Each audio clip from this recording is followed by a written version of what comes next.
Bollywood Khiladi Akshay Kumar career లో 150వ సినిమాగా రూపొందిన latest movie Sarfira OTT super hit Aakasam Nee Haddura సినిమాకి రీమేక్ గా తెరకెక్కగా రీసెంట్ గా సినిమా హిందీలో గ్రాండ్ రిలీజ్ ను సొంతం చేసుకోగా రీసెంట్ టైమ్ లో వరుస ఫ్లాప్స్ లో ఉన్న అక్షయ్ కుమార్ కి కంబ్యాక్ మూవీ అవుతుందని అనుకున్నారు అందరూ.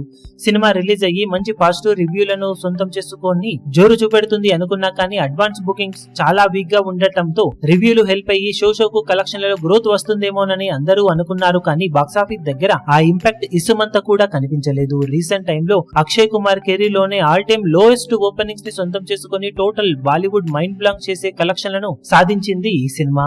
మొదటి రోజు మొత్తం మీద ఇండియాలో సర్ఫిరా మూవీ కేవలం 2.55 కోట్ల రేంజ్ లో నెట్ కలెక్షన్ మాత్రమే అందుకోగా రెండవ రోజు బాక్సాఫీస్ దగ్గర 3.5 కోట్ల నుండి 4 కోట్ల రేంజ్ నెట్ కలెక్షన్ మార్కును అందుకునే అవకాశం ఉన్న ఈ సినిమా ఏ మాత్రం తేరుకునే అవకాశాలైతే ఇప్పుడు కనిపించడం లేదు. మంచి రెస్పాన్స్ ను సొంతం చేసుకున్నప్పటికీ కూడా ఓటీటీ వర్షన్ ఆకాశం నీ హద్దురా సినిమా ఇతర భాషల్లో కూడా డబ్ అవ్వడం, ఇండియా వైడ్ గా ఈ సినిమాను ఆల్రెడీ జనాలు ఎక్కువ శాతం చూసి ఉండటంతో రీమేక్ పై పెద్దగా థియేటర్ లో చూడాలన్న ఆశలు ఆడియన్స్ లో అయితే కనిపించడం లేదు. దాంతో పాజిటివ్ టాక్ ను సొంతం చేసుకున్నా కానీ కెరీర్ లోనే 150వ సినిమాతో హిట్ టాక్ ను సొంతం చేసుకున్న నిరాశపరిచే ఓపెనింగ్స్ తో తీవ్రంగా నిరాశపరిచాడు అక్షయ్ కుమార్. రీసెంట్ టైమ్ లోనే తన కెరీర్ లో లోవెస్ట్ ఓపెనింగ్స్ ని సొంతం చేసుకున్న సర్ఫిరా మూవీ బాక్సాఫీస్ దగ్గర ఏదైనా అద్భుతం జరిగితే తప్పితే తేరుకునే అవకాశాలైతే ఇప్పుడు కనిపించడం లేదు. ఈ వీడియో మీకు నచ్చినట్లయితే లైక్ చేయండి, షేర్ చేయండి, ఛానల్ ను సబ్స్క్రైబ్ చేయడం మాత్రం మరవకండి. ఏ చిన్న అప్డేట్ ను మిస్ అవ్వకూడదు అనుకుంటే బెల్ ఐకాన్ ను ప్రెస్ చేయండి.